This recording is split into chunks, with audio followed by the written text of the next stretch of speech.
Hi, Black from footballboots.co.uk, and today we're going to unbox the brand new Hypervenom Phantom II by Nike Football in the striking new Lightning Storm pack. Let's get the boots out of the box and the box out of the way.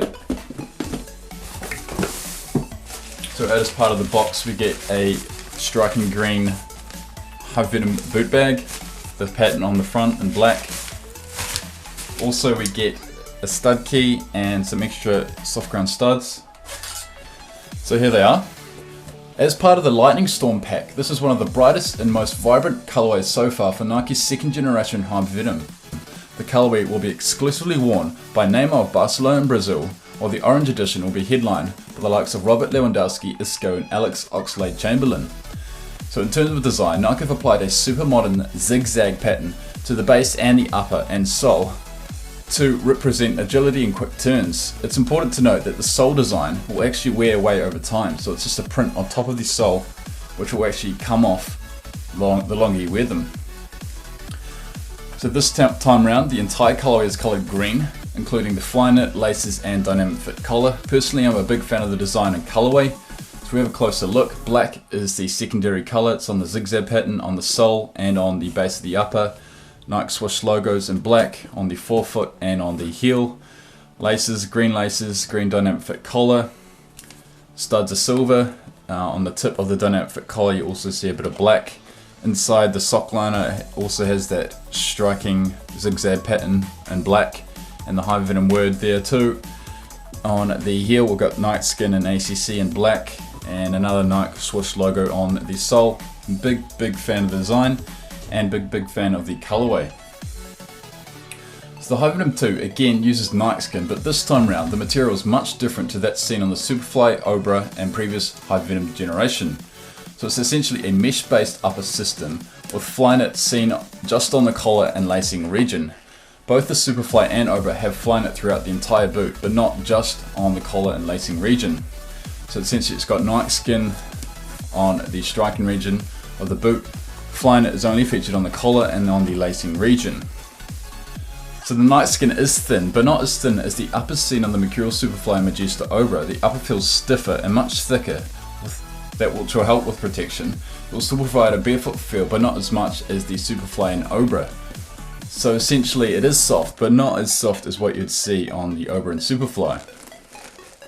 So like what is seen on the finish, the boot uses a fragmented texture surface for extra friction between the boot and the ball, which I feel won't have a huge impact on controlling the ball. So as you can see, this sort of fragmented surface will help a little with extra bit of friction between the boot and the ball, but not as much. A new feature to the Phantom 2 is FlyWire, which is essentially thin cables which connect the sole with the laces, locking your foot down for enhanced agility and traction. So essentially these lines here is FlyWire and it connects with the laces. It's like a lockdown system, a responsive traction system. For extra lockdown, the dynamic fit collar first seen on the Magista Obra is used on this model. It wraps the ankle and Achilles region, providing the wearer with a more responsive fit and feel.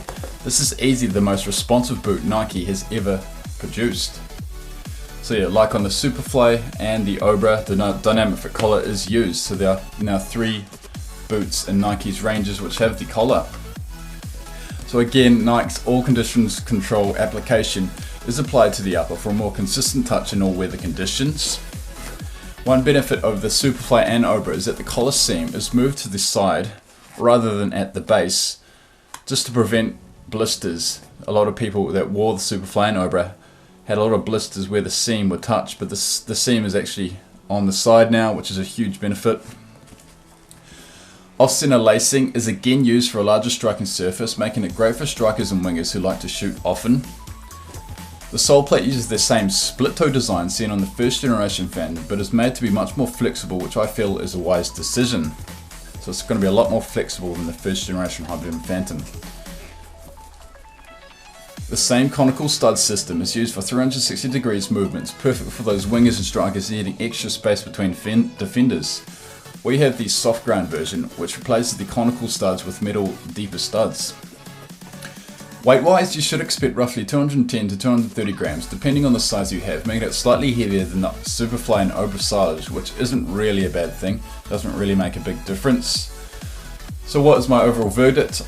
I feel like it will provide a very secure lockdown and responsive feel and fit. The upper is thicker and stiffer, making it better for protection and durability, while the sole is made to be more flexible but for better ease of movement. With the Ober and Superfly having thinner uppers, you won't get as much of a barefoot feel in these Hypervenom 2 boots. Depending on what you like, the dynamic fit collar is not the easiest feature to get used to, but you always have the low cut Hypervenom finish available. Design wise, I'm a big fan of the template and colorway, but that is all about personal preference. A blackout version of this boot would also look very good. Off-center lacing, FlyWire, dynamic fit collar, NikeSkin and ACC make this boot perfect for wingers and strikers and wingbacks who like to shoot often. I feel this is the most advanced boot on the market at the moment. We'll be doing a full review and playtest with these boots, so be sure to check that out when it's on our channel within the next few weeks. Thanks for watching as always, we'll see you next time.